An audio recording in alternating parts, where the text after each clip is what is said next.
Ер нь Нийслэл Улаанбаатар хот гэдэг бол жилээс жилээр төсөв нэмэгдэж байгаа. Харин яг бодитоогоор татвар төлөгчдийн мөнгө бодитоогоор иргэддээ буцаад яг үйлчлэгээ хэлбэрээрээ чанарынхаа хэлбэрээрээ яг очиж ийн үгүй очихгүй байна. Маш олон судалгаанууд гарч ирдэг, маш олон тэзүүг гэдэг, маш олон мега төслүүд хийгдээд явж идэг. Гэтэл энэ дээр яг хяналтаа тавьдаг бодлого юм байхгүй. Олонхороо бүгдээрээ ингээд шийдэл явчихж байна. Та бүгд харж байгаа. Бас хэвлэлийнхнийгаа уриалмаар байгаа.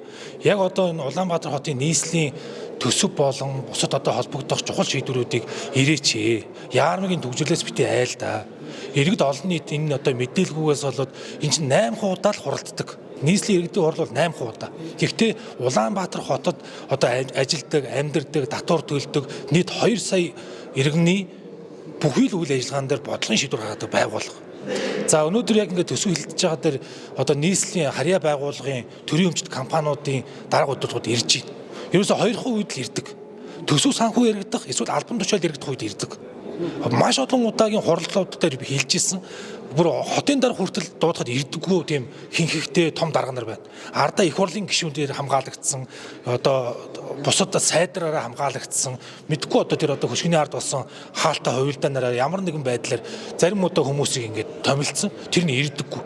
За өнөөдөр яг одоо 2026 оны төсвүүдээр бол маш олон асуудлууд эргэж байгаа. Өнөөдөр яг татвар төлөгч буюу Улаанбаатар хотод ажиллаж амьдардаг хүмүүсээс татварын орлого, торгуулийн орлого гэхэд 362 тэрбум төгрөгийг нийслэлийн төсөв бүрдүүлнэ гэж боддоо. Өнөөдөр зүгээр торгуулийн орлогоороо 192 тэрбум төгрөгийг бүрдүүлэх гэж шүү дээ. Иргэдийг торгоно л гэж. Бусад үйл ажиллагааныхаа орлогоор, бусад төрийн өмчийн байгууллагууд, бусад одоо энэ нийслэлийн татвар төлөгчдийн мөнгөөр одоо үйл ажиллагаагаа урсгал зардлаа авч байгаа юмыг орлогыг сайжруулах хэрэгтэй шүү дээ. Жишээлбэл одоо бизнес инновацийн газар гэдэг ямар ч хэрэггүй газар. 2.7 тэрбум төгрөг төсвөлдсөн. Үр дүн байхгүй. 50 одоо аж ахуйн нэгж буюу стартапыг бойжуулсан гэдэг нь тэр нь яг мэдээлэл нь тайлан байна нөхөр өгдөггүй, тоодгүй, ирэхэд ирдэггүй дуутахад. Иймэрхүү хандлагатайгаар өнөөдөр ер нь бол яг бүтэн жилийн хугацаанд 8 удаагийн хуралд орлоо. Маш олон шүүмжлэлтийн асуудлуудыг ярьсан. Хэвлэл мэдээллийн байгууллагынхаа урмаар байна. Ерөөсөө олон нийтийн хяналт гэдэг юм байхгүйгаас болоод энэ дур зоргоороо айшилдаг том одоо бүр төрийн нарийн нас илүү том хинхэгтэй нөхдүүд байна. Тайлбар өгдөг. Та бүгд одоо шуулган дээр юмнууд асуухаар хариулж чаддгүй. Юмыг гүнлүүгөө ордгоо иргэдээ зөвхөн дарганад нар таалагдсан мэдээлэлээр хангаал тэгээ сууж идэг. За сая одоо нийтлэг үйлчлэгэн дээр бол 24.4 тэрбум төгрөгийн төсөвтэй орж ирж байгаа. Бид нар бол хилээд бусад хорооноодын хурлуудаар хэлсээр байгаад 3.8 тэрбум төгрөгийг асуулж чадлаа. За мөн одоо эрх чиглэлүүд дээр бол онцгой анхаарах зүйл байна. Нийслэлчүүд байна. Бид нар бүгдээрээ л хотын төвд ямар нэгэн зогсоол дээр очдог. Зогсоолын төлбөр гээд өгдөг. Гэтэл тэнцэнээс нэг ч төгрөг нийслэлийн төсөвд бүрдүүлж ирдэггүй. Одоо бид нар ажил хөлсөлтөд өдөрт доорож 20-30 мянган төгрөгийн зогсоолд торгуулал гардаг.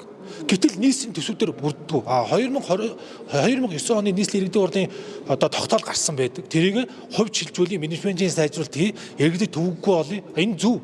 Гэтэл тэнцэнээс орж ирж байгаа орлого байх ёстой шүү. Хэдхэн компаниуд мөн одоо дараа одоо 2026 болон 2027 онд юун дээр анхаарах ёстой вэ гэхээр энэ машин ажилтгийг. Энэ машин ажилт гэдэг бол үнэхээр дээрэн болсон. Тэ? Мэдээж буруу газар тавьж байгаа нь бол мэдээж жолооч нарын буруу. Гэтэл одоо жирэмсэн эмнэлгийн үйлчлэгээ авж байгаа тодорхой хүндэтгэх шалтгаантай хүмүүсийг шууд машины дээрэмдэд авч өгдөг. Машинд нь хохирол учруулдаг. Тэр даатгалын систем нь ажилдаггүй. Тэгээд тэр машин ажилтны 17 компани одоо үйл ажиллагаа явуулж нээж байгаа. 17 компани ард дандаа 15 улс төрчд байна. Монгол Ардын намын улс төрчд. Тэгвэл энэ компаниуд дээр менежментийн шинжилгээг явуулна. Тэр ISO стандартыг оруулъя. Тэр одоо үнэхээр хүний хөрөнгөтэй харьцаж байгаа хүмүүсийн харилцаа хандлагыг сайжруулах хэрэгтэй. Энэ дээр хяналт шалгалт оруулах хэрэгтэй. Өнөөдөр бид нэр маш олон юмнуудыг ярих хэрэгтэй. Гэтэл одоо иргэд маань мэддэггүй төдийлөн. Хилцэг асуудал гэж орж ирдэг. Яг хилцэг асуудлаараа л шаардлагатай мэдээллүүдийг оруулж ирдэг. Хилцэг асуудал дээр нь одоо нийслэл Улаанбаатар хотын одоо энэ унтны усны асуудал, энэ инженерийн шугам шинжээний асуудал гэдэг маш олон асуудлуудыг оруулдаг. Энийг нь ерөөсөө хилцдэг. Ягаад гэвэл 40 одоо Монгол Ардын нам байна. 5 одоо төлөөлөгч байна. Бид нар зүгээр хяналтаа тавьж байгаа. Олонх мэдээж дур зоргоор аашиж болно. Олонх мэдээж одоо төсөө бүх юм хийж болно. Цөөнх бол хяналт тавих хэрэгтэй. Хяналтыг нь 50 гэхээр хэвлэлийнхэн маань ирдэггүй. Одоо бидний хурлын үйл ажиллагаа гэхээр жилд 8 удаа болдог гэдгийг ойлгохгүй. Яг улсын хурлалтай адилхан байнгын үйл ажиллагаатай гэж боддог. Энэ хандлага нь өөрөө иргэд мэдээлэл амаар байна. Маш олон одоо татвар төлөгдөж байгаа. Одоо жишээлх юм бол бас ашиггүй ажиллаж байгаа удирдлагууд дээр бид нэр маш олон хяналт шалгалтууд хийх хэрэгтэй юм. Тэгээ би одоо 2026 болон 27 онд АТГ-гийн одоо гэмтрэгээс өчнө сэргийлэх ашиг сонирхлын нөлөөтэй энэ одоо байгууллагуудтай хамтарч ажиллаж сонсох ажиллагаануудыг хийя гэдгийг хүсэлт өгсөн баг. Та хэдийн ер нь бол хяналт тавьж байгаа хүсэлтийг хүлээж авах юм. Мэдээж авахгүй шүү дээ. Тэ? Мэдээж тодорхой тооны яг нийгмийн шин чанараар би одоо өнгөрсөн юунуудаар хэлсэн 226 тэрбум төгрөгөөр кокс авах шаардлага байна. Бид нар өөрсдөө нүүрстэй байгаа мөртлөө тэгэхэд бус улсуудаар одоо нүүрсээ аваад байна. Тэгээ нүүрсний илчлэг нь өнөөдөр ямар вэ? Нүүрсний угаарын хэмжээ ямар вэ? Өнөөдөр Улаанбаатар хотод одоогоор 2025 онд 30 хүн насварсан байна. Нэг хүн насварвал ууга шүү, 10 хүн насварвал тоо. Тэгээд 100 200 мянга болох юм бол энэ статистик болж байна. Энд энерги сэтгэл алга. Хүн байяа л гэдэг уриалгыг тавиад байдаг, шаардаад байдаг, нэхэд байдаг.